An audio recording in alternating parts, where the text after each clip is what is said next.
Hello everyone, this is Automation here, and today we are going to learn how to use basic mathematical instructions in Allen Bradley, like addition, subtraction, division, and multiplication. So, without wasting more time, let's begin. But before that, you need to like this video and subscribe if you are interested in PLC programming. So, let's begin. So to use the mathematical instructions in our program, we need to add one rung in our program like this, and you will find the mathematical instructions in compute and math instructions.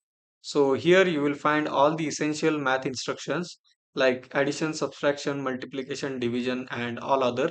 So first of all, I will add one addition instruction here, and since all the mathematical instructions are output instructions, I cannot add them in input section. So if I add one output coil in our rung like this, then our rung will show the error. So let's check the errors. You will find the errors here: the operand not entered, operand not entered, operand not entered, and invalid output instruction. So this instruction is output instruction, so that's why we cannot put this instruction in input section. So we will delete this output coil here, and let's check this. So the error has gone, and now the three errors are operand not entered only. And these three errors occurred because I haven't put any value in our source A, source B, and destination. So if I put any values here, then our errors will be gone. So I will just close the error window, and in source A I am going to put the integer value which is denoted by n7 colon 0, and in our source B I am going to put the another integer value which is n7 colon 1 and enter. So I have put the n7 colon 0 in our source A and n7 colon 1 in our source B. So in our destination, I am going to put the third integer value which is n7 colon 2. So what happens here is our source A will be added in our source B and that value will be stored at our destination. So we need to put three integer data registers in our source A, source B, and destination. So let's check this program and run. So now you can see the source A has 0 value and source B is also having a 0 value. So that's why 0 plus 0 means 0. So that's why our destination is showing 0. And if I put value 1 in our first data register, then our source A will be added in source B, which is 0, and the addition is 1. So that's why in this destination data register the value is showing 1. So if I put value 2 in our source B, then our addition will go to 3. Source A is 1, source B is 2, and the addition is 3. So that's why this destination data register has got the value 3. So if I put 5 in our source A, then 5 plus 2 will be equal to 7. So this is how addition instruction works. So I will just go offline, and now let's talk about the parameters which we can compute using addition instruction or any mathematical instruction. So in our source A, we can put any data register like n7 colon 0 or any floating point number like f8 colon 0. Like I will just put f8 colon 0 in our source A, and in our source B, I will put f8 colon 1. So now our source A has a floating point number, and in our source B, I have put f8 colon 1. So now we can put fractional numbers in our source A and source B, and since our source A and source B are fractional numbers, so the destination would be f8 colon 2. So if our f8 colon 0 has the value 1.5 and in our source B the value is 1, then our final value would be 2.5, which cannot be stored in an integer data register. So that's why I have put f8 colon 2 in our destination. So I will just download this program and run. So now our source A has value 0.0 and in our source B the value is 1.0. So that's why the addition is 1.0, which is showing in our destination data register. So if I put 5.9 in our source A, then the addition of 1 and 5.9 will be shown in the destination data register, which is 6.9. So this is how you can add the fractional numbers or the floating point numbers. Let's go offline. So now let's talk about what else we can compute using this addition instruction or any mathematical instructions. Like in source B, we can use any accumulator value like timer accumulator value and counter accumulator value. And also in source B, we can put any counter accumulator value or any timer accumulator value. Let me show you how you can use the accumulator values. So to show that, I will add one rung in our program like this, and I am going to add one NO contact here and one T on timer here, and I will put the timer address T4 colon 0 and I will put the preset value 10, and for this NO contact I am going to put V3 colon 0 slash 0. So if I toggle this binary bit, our timer accumulator value will start to increase up to 10. So now I am going to put this accumulator value in our addition instruction like this. So for that I will put P4 colon 0 slash ACC. So now I have addressed this source B by the T4 colon 0 slash ACC, which is the accumulator value of this timer. So if I download this program and run this program, then the value in our source A will be added with our accumulator value and the addition will be stored in our destination.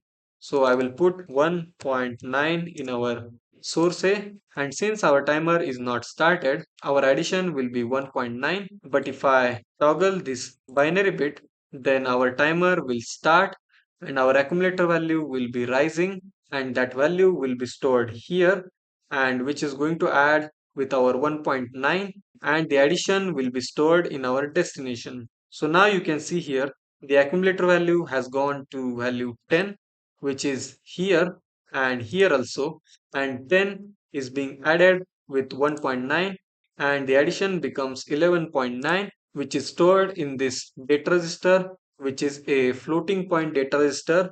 And this is how you can add any timer accumulator value with any floating point number or any other accumulator value or any constant value. So if I go offline and I will put 5 here in our source A, and if I download this program and run it, so our source A has the constant value 5 and our source B is the accumulator value of this timer. And now if I toggle this binary bit, our timer will start and the accumulator value will be rising, and that accumulator value is being added in 5. So that's why this addition is being stored in this destination data register, which is F8 colon 2, and the value is 15.0 because our accumulator value is at 10 and our source A is a constant value which is 5. So that's why 5 plus 10 becomes 15. So this is how you can use the mathematical instructions in Allen Bradley. So if I go offline and if I replace this addition instruction with a subtraction instruction like this, so I will just put SUB in this location. So that's how you can replace the instructions. So now we have subtraction instruction here, and in our source A I have put the value 5 and in our source B I have put the timer accumulator value. So let's see how it works. So download and run. So now that you can see the source A has value 5 and in our source B the value is 0, and that's why 5 minus 0 becomes 5. And now if I toggle this binary bit, then our timer will start, by which the accumulator value will be subtracted from 5. So that's why this destination data register is showing the value in minus. So 10 is being subtracted from 5. So that's why 5 minus 10 becomes minus 5 because 5 is less than 10. So that's why the value is going in negative integers. So this is how subtraction instruction works. So I will just go offline, and if I put value 20 in our source A, then I will just download this program and run it. So now our source A has the value 20 and in our source B the accumulator value. So if I toggle this binary bit again, our timer will start, by which our accumulator value will be rising and that accumulator value will be subtracted from 20. So now the accumulator value is at 10 and 10 is being subtracted from 20. So 20 minus 10 becomes 10. So that's why this value 10 is being stored in this destination data register, which is F8 colon 2. So this is how subtraction instruction works in Allen Bradley, which is similar to our addition instruction, but the only difference here is this subtraction instruction subtracts the source B from source A, and in our addition, the source B is being added in source A. Yeah, that's it. So now let's move further to our next instruction, which is multiplication. So for that, I will just go offline and I will put MUL here. So the subtraction instruction is replaced with multiplication instruction, just like that. So now I will just put 2 in our source A, and in our source B I will keep the T4 colon 0 slash ACC. So I will just download this program and run it.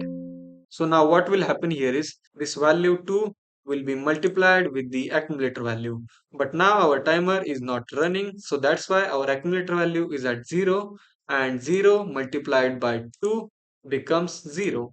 So if I toggle this binary bit, then our accumulator value will start to rise, and that value will be shown here, and that value will be multiplied with this 2. So 10 into 2, which is 20, and this value 20 is being stored in this destination data register, which is F8 colon 2, and this is how multiplication instruction works in Allen Bradley. Like, it will multiply the source B with source A, and the value will be stored in destination, a integer value in our source A and a integer value in our source B. Then the multiplication will be stored in the destination data register, which is F8 colon 2.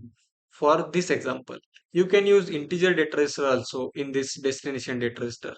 So this is the simple explanation of multiplication instruction. So now let's move further to the last instruction of this session, which is division. So I will just go offline and I will put div in the instruction. So we have replaced the multiplication with division. So now what will happen here is this source A will be divided by this source B, and the value will be stored in the destination. So I will just download this program and run, which is failed because the source B has the value 0, because we cannot divide any number with 0. So I need to change the source B from 0 to any other number. So I will just go offline. So to replace this 0, I will just copy this accumulator value from source B to source A, and in our source B I am going to put the value 2. So our accumulator value will be divided by 2, and that division will be stored in this F8 colon 2. So let's see, download and run. So now you can see the program has no errors because we have put value 2 in the place of 0. So if I toggle this binary bit, our timer will start and our accumulator value will rise to 10. 10 will be divided by 2, and that value will be stored in this destination data register. So I will just toggle this binary bit, and our accumulator value is started increasing, and that value is being shown here. And since we are dividing that value with 2, the final division becomes 5, because 10 divided by 2 becomes 5. So that's why 5 will be stored in this destination data register, which is F8 colon 2. And if I untoggle this binary bit, our accumulator value will go to 0, and 0 divided by 2 becomes 0. So that's why this F8 colon 2 has the value 0 0.0. So I will just go offline and I'm going to put the integer data register in our source A, which is n7 colon 0, and in our source B I'm going to put the another integer data register, which is n7 colon 1, and okay. And now I'm going to delete this timer run because we don't need it. So I will just download this program and run it. So here in our source A the value is 0, and in source B the value is 0, and 0 cannot be divided with any numbers. So that's why this program is showing error. So I will just go offline and I am going to put 1 in our source B. So if I download this program now, then our error will be gone. So now our program is healthy, and if I put 5 in our source A, 5 will be divided by 1, which is 5, and if I put value 2 in our source B, then 5 will be divided by 2, which is 2.5. So the reason behind putting this F8 colon 2 in our destination is because whenever our operation is generating a floating point number in our destination, so that's why we need to use floating data register in our destination. Like now the division of 5 with 2 becomes 2.5, and if I have put the integer data register in this place of destination, then this fractional value will not be shown. So let me show you. Go offline, and I'm going to put n7 colon 2 in our destination. So I will just download this program and run it. So if I put 5 in our source A and 2 in our source B, then our division must become 2.5. But since we are using n7 colon 2 in our destination, which is a integer data register, so that's why the value will be 3, because integer data register cannot show the floating point number. So that's why whenever your operation is generating a floating point number, you must use a floating point data register in the place of destination. So that's why I was putting F8 colon 0 in this destination data register, because the division of source A and source B might go in fractional numbers. So that's why I was using the floating point data register in this destination. So these are the parameters you need to know about these mathematical instructions in Allen Bradley. So I hope you got the points. Like in addition, the source A will be added in source B and the value will be stored in destination. And in subtraction, the source B will be subtracted from source A and the value will be stored in destination. And for multiplication, source B will be multiplied with source A and the value will be stored in destination. And finally, in division, the source A will be divided by source B and the value will be stored in the destination data register. So that's all about the mathematical instructions in Allen Bradley. I hope you got the points and took the notes. And if you have any queries regarding math instructions, then feel free to ask in the comment section. I will always be there to answer your questions. And if you found this video useful, then make sure to hit that like button and subscribe if you are interested in PLC programming. So with that being said, I will see you in the next video. Till then, share this video to your friends and colleagues who are interested in PLC programming and watch our previous videos. Bye.